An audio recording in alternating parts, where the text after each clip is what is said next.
lamun ngobrol eta Yupi lepaskeun tong bari ngagayam Yupi. Mana Era Yupi? Bapak Gubernur di tukang, aya Ibu Wakil Bupati. Mana Yupi? Eta Yupi ngagayam. Ah, tuh. Lak-lakan sih ya. Oh lak-lakan sangat Yupi di dia. Kalau disabut aing ngan modar lah tuh. Sugante ngadar Yupi lagi gituan.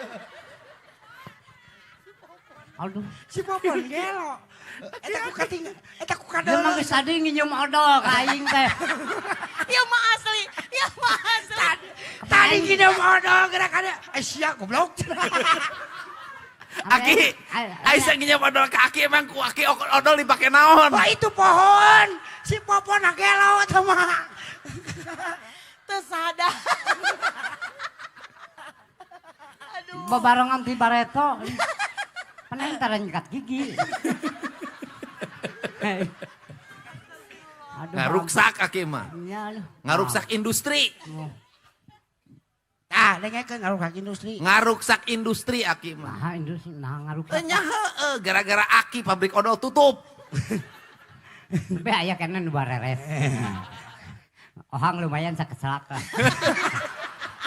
Kan tinggal saeutik deui. Jeung nyangan sagedeng deui nyusul. Tomboran ka Aki ki. Hah? Ka urang we pasti ditonyok.